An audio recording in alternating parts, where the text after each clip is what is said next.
கிறிஸ்துவின் சபையார் வழங்கும் கிறிஸ்துவின் வசனம் நிகழ்ச்சியை கேட்க உங்கள் யாவரையும் அன்புடன் அழைக்கிறோம். கிறிஸ்துவின் வசனம், இது கிறிஸ்தவர் கீதம். பரிசுத்த வேதம் பறைசாற்றும் வசனம், கிறிஸ்துவின் வசனம், இது கிறிஸ்தவர் கீதம். கிறிஸ்துவின் சபையார் வாழ்த்தி வழங்கும் கிறிஸ்துவின் வசனம், இது கிறிஸ்தவர் கீதம். கிறிஸ்துவின் வசனம், கிறிஸ்துவின் வசனம், கிறிஸ்துவின் வசனம். வேதாகம செய்தி நேரத்திற்கு வரவேற்கிறோம். Welcome to the Bible message of. நேயர்களாகிய உங்கள் யாவரையும் நம்முடைய ஆண்டவராகிய இயேசு கிறிஸ்துவின் பரிசுத்தமான நாமத்தில் வாழ்த்தி வரவேற்பதில் மிகுந்த மகிழ்ச்சி அடைகிறோம். இதனால் கர்த்தருடைய செய்திக்காக அவர் சொல்ல ஆகும். He spoke and it was done. கர்த்தர் சொன்னால் அது அப்படியே ஆகும். பரிசுத்த வேதம் சொல்லுகிறது, சங்கீதம் 33:9, அவர் சொல்ல ஆகும், அவர் கட்டளையிட நிற்கும். For he spoke and it was done. He commanded and it stood fast. அன்பானவர்களே, கர்த்தர் சொல்ல வேண்டும். கர்த்தருடைய வார்த்தை வல்லமை உள்ளது. அவர் சொல்ல இந்த வானம் பூமி சகலமும் சிருஷ்டிக்கப்பட்டது. தம்முடைய வார்த்தையினாலே அவர் சிருஷ்டித்தார். ஆதியிலே நம்முடைய ஆண்டவராய் இயேசு கிறிஸ்து தேவனோடு இருந்தார். அவர் மூலமாக சகலமும் சிருஷ்டிக்கப்பட்டது. அவர் சொல்ல அது அப்படியே ஆயிற்று என்று பார்க்கிறோம். எனவே சங்கீதத்திலே அவர் சொல்ல ஆகும், அவர் கட்டளையிட நிற்கும் என்று நாம் பார்க்கிறோம். சங்கீதம் 148:5 அவைகள் கர்த்தரின் நாமத்தை துதிக்க கடவது, அவர் கட்டளையிட அவைகள் சிருஷ்டிக்கப்பட்டது. இந்த பூமியிலே உள்ள எல்லாமே கர்த்தரை துதிக்கின்றது, சிருஷ்டிகரை நோக்கி துதிக்கின்றது. இன்றைக்கு நீங்களும் நானும் அவரால் சிருஷ்டிக்கப்பட்டவர்கள். நாமும் கர்த்தரை நன்றியுள்ள இருதயத்தோடு துதிக்க வேண்டியவர்களாக இருக்கிறோம். ஆகாயத்து பறவைகள், மிருக ஜீவன்கள் எல்லாமே கர்த்தரை துதிக்கின்றது. அவைகள் எல்லாமே பிதாவாகிய தேவனாலே சிருஷ்டிக்கப்பட்டது என்று நாம் பார்க்கிறோம். எனவே சங்கீதக்காரன் அவைகள் கர்த்தரின் நாமத்தை துதிக்க கடவது, அவர் கட்டளையிட அவைகள் சிருஷ்டிக்கப்பட்டது. இதை அறிந்த 100க்கு அதிபதியை குறித்து லூக்கா 7:7 நாம் வாசிக்கிறோம். அவன் சொல்லுகிறான், இயேசுவை நோக்கி, அதாவது தம்முடைய ஜனத்தண்டையிலே அவன் சொல்லி அனுப்புகின்றான், நான் உம்மிடத்தில் வரவும் என்னை பாத்திரனாக எண்ணவில்லை. ஒரு வார்த்தை மாத்திரம் சொல்லும், அப்போது என் வேலைக்காரன் சொஸ்தமாவான். ஒரு வார்த்தை சொன்னால் போதும், என் வேலைக்காரன் சொஸ்தமாவான். இந்த விசுவாசம் அந்த 100க்கு அதிபதி இடத்திலே இருந்தது. இஸ்ரவேல் ஜனங்கள் மத்தியிலே இல்லாத ஒரு விசுவாசம் அவனிடத்திலே காணப்பட்டது. அவர் என் வீட்டிற்கு வருவதற்கு நான் என்னை ஒரு பாத்திரனாகவும் நான் எண்ணவில்லை. அவர் அந்த இடத்திலே இருந்து கொண்டு ஒரு வார்த்தை சொன்னால் போதும், என் வேலைக்காரன் சுகமாவான். அன்பானவர்களே, வேலைக்காரனுக்காக, வேலைக்காரிகளுக்காக நீங்கள் என்றாவது ஜெபித்ததுண்டா?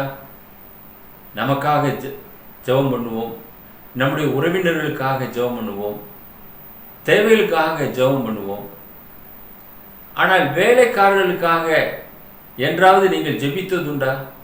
இந்த 100க்கு அதிபதி தன்னிடத்திலே வேலை பார்க்கிற அந்த வேலைக்காரன் சுகமாக வேண்டும் என்று வேண்டிக் கொண்டார். வேலைக்காரர்கள் நன்றாக இருந்தால்தான் வேலை சிறப்பாக நடைபெறும்.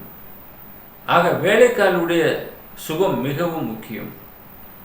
இந்த 100க்கு அதிபதி மிகவும் ஞானமுள்ள ஒரு மனுஷன்.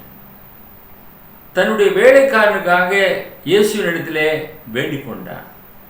இயேசு அற்புதமானவர், அவர் சொல்ல ஆகும், அவர் சொன்ன நிமிடத்திலே சுகமாகும் என்ற ஒரு ஆழமான நம்பிக்கை அவனுக்குள்ளாக இருந்தது. வேலைக்காரனை பார்த்து நீ ஒரு மருத்துவரிடத்திலே போ என்று அவன் சொல்லவில்லை. பரம வைத்தியர் வந்திருக்கிறார், இயேசு கிறிஸ்து. அவர் அநேக அடையாளங்களை அற்புதங்களை செய்யக்கூடியவர். அவராலே அநேகர் சுகமாக்கப்படுகிறார்கள். இந்த செய்தியெல்லாம் இந்த 100க்கு அதிபதி அறிந்திருக்கக்கூடும். எனவே அவரிடத்தில் இந்த கோரிக்கையை வைப்போம் என்று சொல்லி தன்னிடத்தில் இருக்கிற மனுஷர்களை அங்கே அனுப்புகிறான். அவர்கள் போய் 100க்கு அதிபதியை பற்றி விவரமாக எடுத்துச் சொல்லுகிறார்கள். நம்முடைய ஜனத்தை நேசிக்கிறான், ஒரு ஜெப ஆலயத்தையும் கட்டி கொடுத்திருக்கிறான், அவனுக்கு இந்த தயை செய்ய வேண்டும் என்று வேண்டுதல் செய்தார்கள். அந்த கோரிக்கையை கர்த்தர் உடனே ஏற்றுக்கொண்டு அந்த வேலைக்காரன் சுகமாக்கத்தக்கதாக மாபெரும் அற்புதத்தை அவர் செய்தார். அந்த 100க்கு அதிபதி ஒரே ஒரு வார்த்தையை தான் எதிர்பார்த்தான். அந்த வார்த்தையின்படியாக அவன் சுஸ்தமானான். எத்தனை ஆச்சரியமான காரியம்! கர்த்தருடைய வாயிலிருந்து அந்த வார்த்தை வர வேண்டும். அவர் எண்ணத்திலே அது உதயமாக வேண்டும். அப்பொழுதுதான் அது அப்படியே ஆகும் என்று நாம் பார்க்கிறோம். லூக்கா 7வது அதிகாரம் 14-15 வசனத்திலே நான் வாசிக்கிறோம். கிட்ட வந்து பாடையை தொட்டார், அதை சுமந்தவர்கள் நின்றார்கள்.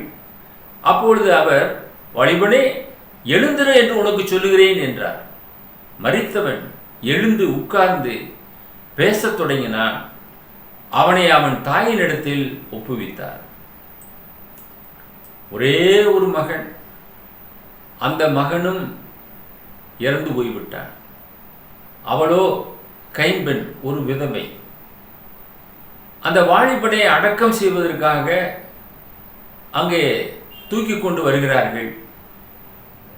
இயேசு வழியாக கடந்து செல்லுகிறார். கிட்ட வந்தவுடனே அந்த பாடையை தொட்டார். அதை சுமந்தவர்கள் நின்றார்கள். அப்பொழுது அவர், வாலிபனே எழுந்திரு என்று சொல்லுகிறார். தூங்கக்கூடிய ஒரு மனிதனை எழுப்புவதைப் போல வாலிபனே எழுந்திரு என்று சொல்லுகிறார். மரித்தவன் எழுந்து உட்கார்ந்து பேசத் தொடங்கினான். மரித்தவன் உட்கார்ந்து இப்பொழுது பேசுகிறான். பாடையை சுமந்தவர்கள் ஆச்சரியப்பட்டார்கள். அந்த வாலிபனை அவனுடைய தாயினிடத்திலே ஒப்புவித்தார். மனதுருக்கம் உள்ள ஆண்டவர் இயேசு கிறிஸ்து இந்த அற்புதத்தை அப்பொழுது இருந்த ஜனங்கள் தங்களுடைய கண்களாலே கண்டார்கள். அநேக விசுவாசம் உள்ளவர்களாக மாறினார்கள். அன்பானவர்களே, ஆண்டவராய் இயேசு கிறிஸ்து சொல்ல வேண்டும், அப்பொழுதுதான் அது அப்படியே ஆகும். நீங்களும் நானும் அவர் மூலமாக பிதாவாகிய தேவனை நோக்கி நாம் வேண்டிக் கொள்ளும் போது நம்முடைய ஜெபமும் கேட்கப்படும். அவர் நிச்சயமாக சொல்லுவார். அவர் கட்டளையிட்டார் என்றால் அது அந்தப்படியாக நடக்கும். அதை நீங்கள் விசுவாசிக்கிறீர்களா? விசுவாசத்திலே வராத எல்லாமே பாவமாக இருக்கிறது. நாம் விசுவாசத்திலே அவைகளை நாம் ஏற்றுக்கொள்ள வேண்டும். ஒரு முறை சீஷரோடு கூட அவர் படவிலே கடந்து சென்று கொண்டிருந்தார். மத்தேயு எழுதின சுவிசேஷம் 8வது அதிகாரம் 26-27 வசனங்கள். அதற்கு அவர், அற்ப விசுவாசிகளே, ஏன் பயப்படுகிறீர்கள் என்று சொல்லி எழுந்து காற்றையும் கடலையும் அதற்றினார். உடனே மிகுந்த அமைதல் உண்டாயிற்று. அந்த மனுஷர்கள் ஆச்சரியப்பட்டு, இவர் எப்படிப்பட்டவரோ, காற்றும் கடலும் இவருக்கு கீழ்ப்படுகிறதே என்றார்கள். படவு கடலிலே அமிழத்தக்கதாக காற்று உண்டானது. கடல் கொந்தளிப்பாக இருந்தது. ஐயரே, நாங்கள் மடிந்து போகிறோம் என்று சொல்லி ஆண்டவரை நோக்கி கூப்பிட ஆரம்பித்தார்கள். அதற்கு அவர், அற்ப விசுவாசிகளே, ஏன் பயப்பட்டீர்கள் என்று கேட்கிறார். ஆண்டவராய் இயேசு கிறிஸ்து உடன் இருக்கிறார். ஆனால் அவர்கள் அதை மறந்தவர்களாக காற்றையும் கடலையும் பார்த்து, அந்த குந்தளிப்பை பார்த்து பயப்பட ஆரம்பித்தார்கள். எல்லாரும் மடிய போகிறோம் ஆண்டவரே என்று கூப்பிட ஆரம்பித்தார்கள். ஆண்டவர் எழுந்து காற்றையும் கடலையும் அதற்றினார். அவர் சொல்ல ஆகும், அவர் கட்டளையிட நிற்கும். காற்றும் கடலும் அவருடைய வார்த்தைக்கு கட்டுப்படுகிறது. இன்றைக்கு நீங்களும் நானும் கட்டுப்பட வேண்டாமா? அவருடைய வார்த்தையின் சத்தம் கேட்டு உடனே நாம் கீழ்ப்படிய வேண்டாமா? காற்றும் கடலும் உடனே நின்று போனது, அமைதலானது. இறையாதே என்று சொன்னார், மிகுந்த அமைதல் உண்டாயிற்று. அவருடைய வார்த்தைக்கு உடனே கட்டுப்பட்டது. கடுகளவிலும் தாமதமாக அது நடைபெறவில்லை, உடனே நின்று போனது. அந்த மனுஷர்கள் ஆச்சரியப்பட்டார்கள். இவர் எப்படிப்பட்டவரோ, காற்றும் கடலும் இவருக்கு கீழ்ப்படுகிறதே என்று சொல்ல ஆரம்பித்தார்கள். அன்பான சகோதரனே, சகோதரியே, இந்த தொலைக்காட்சி நிகழ்ச்சியை பார்த்து கொண்டிருக்கிறதான நேயர்களே, நீங்கள் ஆண்டவராய் இயேசு கிறிஸ்துவை விசுவாசியுங்கள். உங்களுடைய வாழ்க்கையிலே பெரிய காரியங்களை செய்வதற்கு அவர் வல்லவராக இருக்கிறார். அவர் ஒருவருக்கே இந்த உலகத்திலும் சரி வானத்திலும் சரி எல்லாமே கீழ்ப்படிந்திருக்கும். அவருக்கு அவைகளெல்லாம் கீழ்ப்படிந்திருக்கும் போது நீங்களும் அவருக்கு கீழ்ப்படிய வேண்டியது எத்தனை அவசியமான காரியம். அவருடைய வார்த்தையை கேட்டு நீங்கள் கீழ்ப்படுவீர்கள் என்றால் பெரிய காரியங்களை அவர் மூலமாக நீங்கள் காண்பீர்கள். அதே போல மற்றொரு சம்பவம், லாசரு மரித்து போய்விட்டான். 4 நாள் ஆகிவிட்டது. மார்த்தாள், லாசருடைய சகோதரி, நீர் இங்கே இருந்தீரானால் என் சகோதரன் மரித்திருக்க மாட்டான். இப்பொழுது 4 நாள் ஆயிற்றே என்று ஆண்டவரை நோக்கி சொல்லுகிறாள். நீ விசுவாசித்தால் தேவனுடைய மகிமையை காண்பாய் என்று இயேசு சொன்னார்.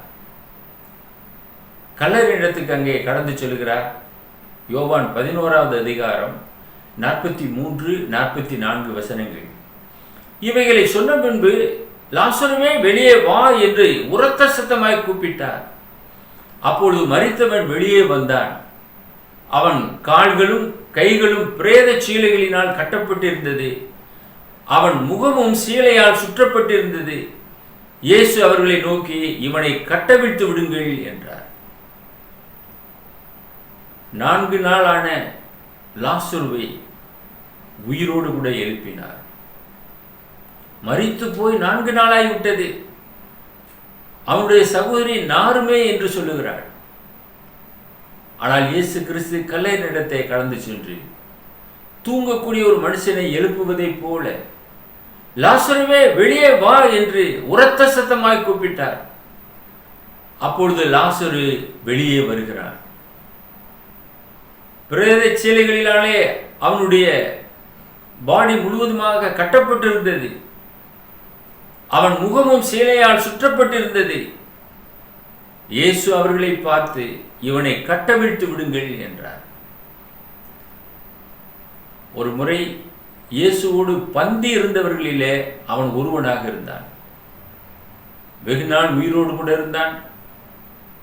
ஆண்டவரோடு அப்பம் புசித்தான். உயிரோடு எழுப்பப்பட்ட அவன் மார்த்தாள் மரியாளுக்கு அங்கே உடன் சகோதரனாக இருந்து அநேக உதவிகளை செய்திருக்கிறான். அன்பான தொலைக்காட்சி நேயரே, நீங்கள் விசுவாசிப்பீர்கள் என்றால் தேவனுடைய மகிமையை காண்பீர்கள். இந்த அருமையான இந்த சகோதரிகள் விசுவாசித்தார்கள். அவர்களுடைய கண்ணீரை கர்த்தர் துடைத்தார். ஒரு மாபெரும் அற்புதத்தை செய்தார். இதுவரை கேள்விப்படாத ஒரு சம்பவம் அன்று நடைபெற்றது. உயிரோடு கூட லாசரு எழுப்பப்பட்டான். அன்பானவர்களே, கர்த்தர் வல்லமை உள்ளவராக இருக்கிறார். அவர் சொல்ல இவைகள் எல்லாமே நடக்கும் என்று பார்க்கிறோம். அதே போல ஒரு பெரிய அற்புதம் மார்க் எழுதின சுவிசேஷம் 9வது அதிகாரம் 17 நாம் வாசிக்கிறோம். 27 வசனங்கள் முடிய நாம் பார்க்கும்போது, அப்பொழுது ஜனக்கூட்டத்தில் ஒருவன் அவரை நோக்கி, போதகரே, ஊமையான ஒரு ஆவி பிடித்த என் மகனை உம்மிடத்தில் கொண்டு வந்தேன். அது அவனை எங்கே பிடித்தாலும் அங்கே அவனை அலைக்கழிக்கிறது. அப்பொழுது அவன் நுரைத்தள்ளி பல்லை கடித்து சோர்ந்து போகிறான். அதை துரத்து விடும்படி உம்முடைய சீசரிடத்தை கேட்டேன், அவர்களாலே கூடாமல் போயிற்று என்றார். அவர்களாலே அது கூடாமல் போனது. சீசர்கள் இயேசுவோடு கூட இருக்கிறார்கள், அவர்களாலே அது முடியவில்லை. அந்த அசுத்த ஆவியை விரட்டி அடிக்க முடியவில்லை. அந்த மகன் தீயிலே போய் விழுகிறான், தண்ணீரிலே போய் விழுகிறான், நுரை தள்ளி அவன் சோர்ந்து போகிறான். அவனுடைய தகப்பன் இதை பார்த்து பார்த்து எவ்வளவு வேதனைப்பட்டிருப்பார் என்று பாருங்கள். இந்த காரியத்தை இயேசுவின் இடத்திலே அந்த தகப்பன் சொல்லுகிறார். உம்முடைய சீசரிடத்திலே கேட்டேன், அவர்களாலே கூடாமல் போயிற்று ஆண்டவரே, நீர் எப்படியாவது என் மகனுக்கு இறங்க வேண்டும் என்ற ஒரு கோரிக்கையை அவர் வைக்கிறார். அவர் அவனுடைய தகப்பனை நோக்கி, இது இவனுக்கு எவ்வளவு காலமாக இருக்கிறது என்று கேட்டார். அதற்கு அவன், சிறுவயது முதற்கொண்டே உண்டாயிருக்கிறது, சின்ன வயசுலேருந்தே இது இருக்கிறது ஆண்டவரே. மிகவும் கஷ்டப்படுகிறான். அந்த தகப்பனுக்கு எவ்வளவு வேதனையாக இருக்கும். இன்றைக்கு பெற்றோர்கள் சில பிள்ளைகள் சில குறைபாடுகளோடு பிறந்துவிட்டால் மிக வேதனையோடு வாழுகிறார்கள். அந்த பிள்ளையை பார்க்கும் போதெல்லாம் அந்த நினைப்பு அவர்களுக்கு வரும். இந்த தகப்பனுக்கும் அதே விதமான ஒரு எண்ணம். சிறு வயது முதலே இவன் இவ்விதமாக தீயிலும் தண்ணீரிலும் போய் விழுகிறான். இவனை கொல்லும்படியாக அந்த அசுத்தாவி இவனை அலக்களிக்கிறது. என்ன செய்வது ஆண்டவரே? இவனை கொல்லும்படி அது அநேக தரம் தீயிலும் தண்ணீரிலும் தள்ளிற்று. நீர் ஏதாவது செய்யக்கூடுமானால் எங்கள் மேல் மனதிறங்கி எங்களுக்கு உதவி செய்ய வேண்டும் என்றார். ஒரு கோரிக்கையை இயேசுவினிடத்திலே வைக்கின்றார். எத்தனையோ வைத்தியர்களை அவை நாடு இருக்கக்கூடும், அவர்களாலே கூடாமல் போனது. ஏன்? அற்புத அடையாளங்களை செய்யக்கூடிய வல்லமைகளை பெற்ற அப்போஸ்தலர்களாலேயும் அது கூடாமல் போனது. இயேசுவினிடத்திலே அவன் வந்து இந்த கோரிக்கையை வைக்கின்றான். இயேசு அவனை நோக்கி, நீ விசுவாசிக்க கூடுமானால் ஆகும் என்றார். இதற்கு விசுவாசம்தான் மிக அவசியம். நீர் விசுவாசிக்க கூடுமானால் எல்லாமே ஆகும். விசுவாசிக்கிறவனுக்கு எல்லாம் கூடும் என்றார். அப்படியே ஆக வேண்டும் என்றால் முதலாவது விசுவாசம் தேவை. நாம் ஒரு காரியத்திற்காக வேண்டுகிறோம், அந்த காரியத்தை கர்த்தர் செய்ய வல்லவர் என்ற ஒரு முழு நிச்சயம் நமக்குள்ளாக இருக்க வேண்டும். அந்த விசுவாசம் உருவாக வேண்டும். நான் கேட்கிறேன், நடக்குமோ நடக்காதோ தெரியவில்லை என்று நாம் சொல்லுவோம் என்றால் நமக்குள்ளாக அவிசுவாசமானது குடிகொண்டிருக்கிறது. அந்த அவிசுவாசம் முற்றிலுமாக நீங்க வேண்டும். ஆண்டவர் அவனை பார்த்து கேட்டுக்கொண்ட ஒரு காரியம், நீ விசுவாசிக்க கூடுமானால் ஆகும், விசுவாசிக்கிறவனுக்கு எல்லாம் கூடும் என்றார். நீ முதலாவது விசுவாசை, அப்பொழுது இவைகள் நடக்கும். உடனே பிள்ளையின் தகப்பன், விசுவாசிக்கிறேன் ஆண்டவரே, என் அவிசுவாசம் நீங்கும்படி உதவி செய்யும் என்று கண்ணீரோட சத்தமிட்டு சொன்னான்.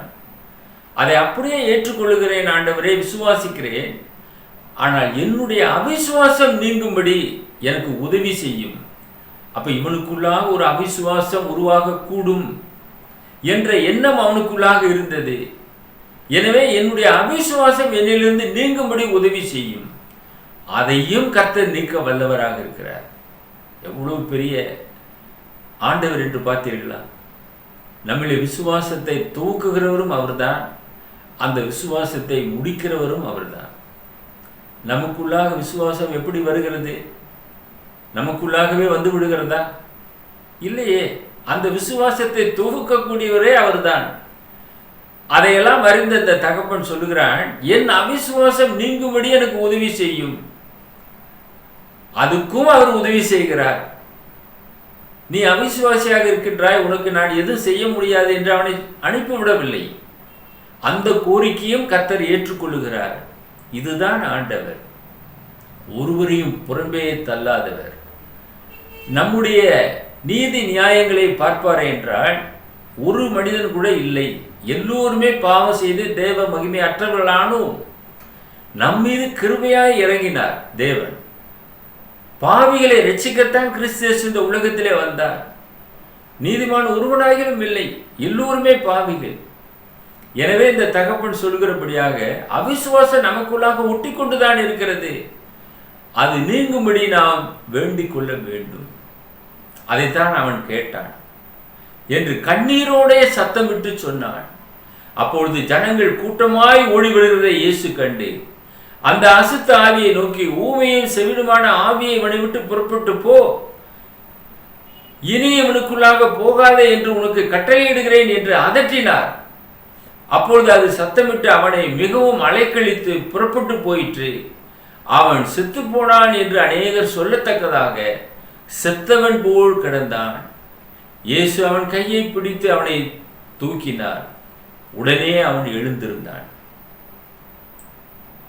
சீசர்களாலே சுகமாக்க முடியாத ஒரு காரியத்தை இயேசு கிறிஸ்து இங்கே சுகமாக்குகிறார்.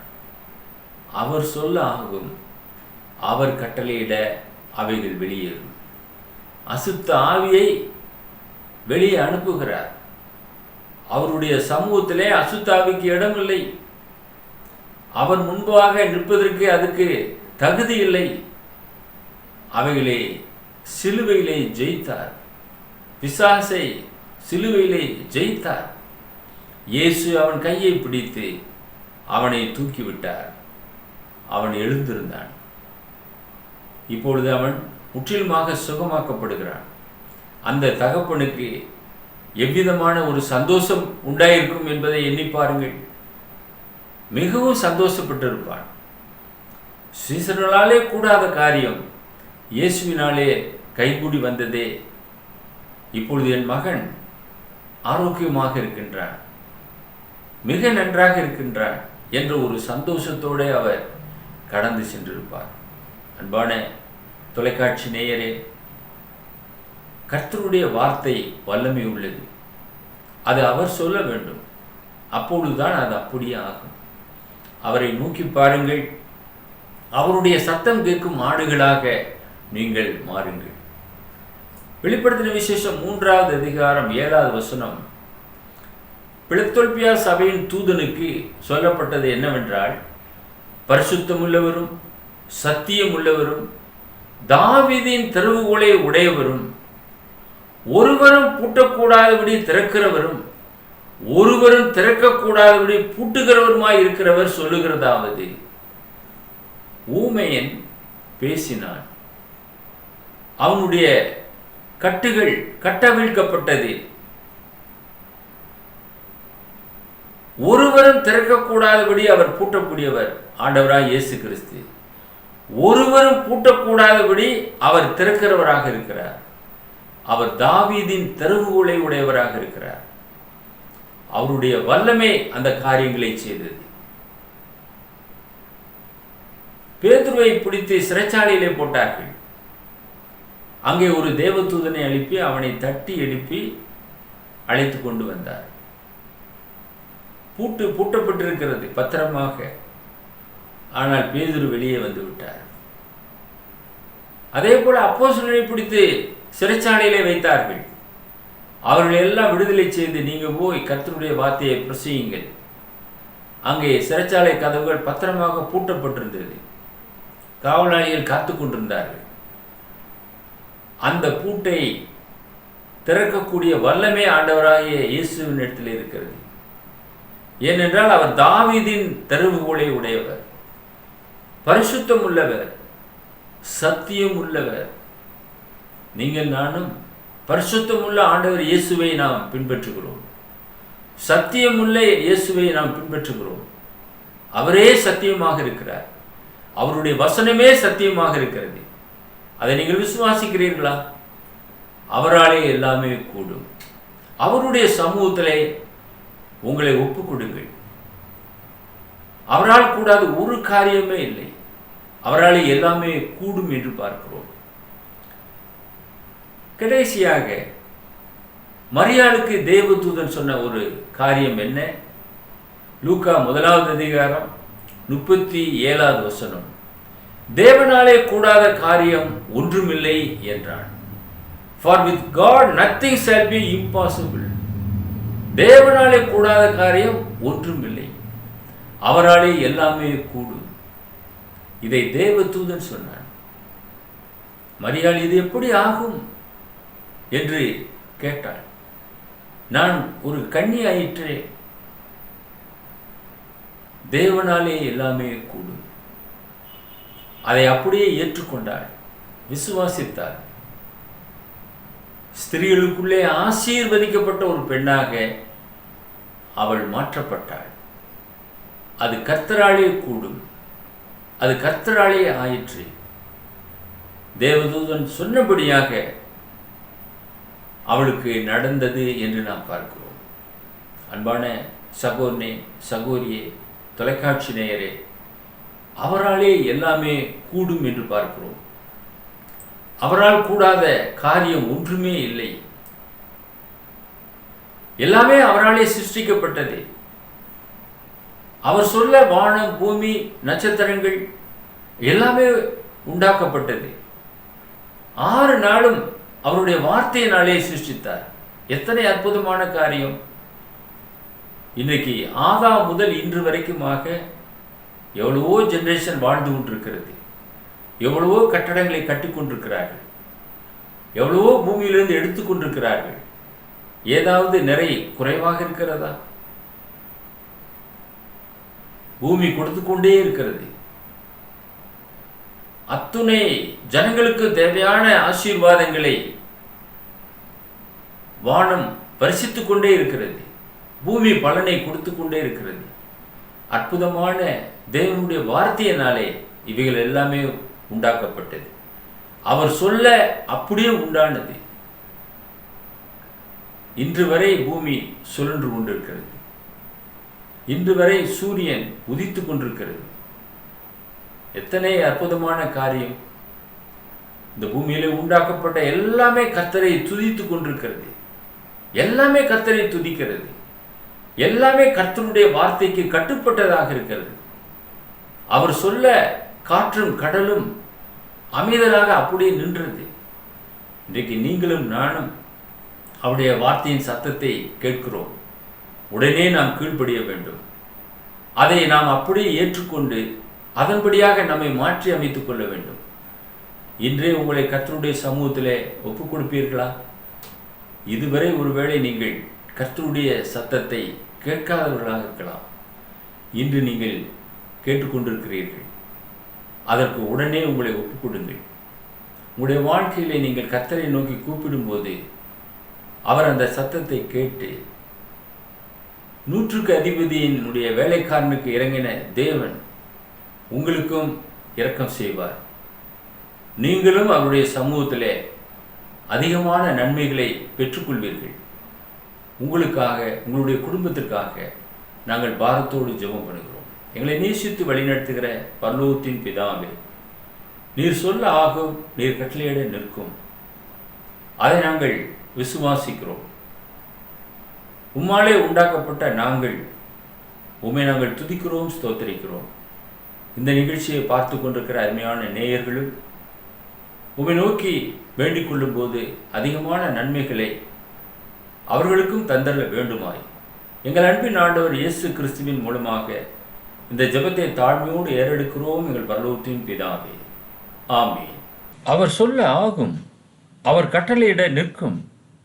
For he spoke and it was done. He commanded and it stood fast. Amen. 6379350509. Email address urgentandglory@gmail.com. View our The Word of Christ program on YouTube channel. May God bless you all. மீண்டும் அடுத்த நிகழ்ச்சியில் உங்களை சந்திக்கும் வரை கர்த்தருடைய கிருபை நம் அனைவரோடும் கூட இன்றும் என்றும் சதா காலங்களிலும் இருப்பதாக.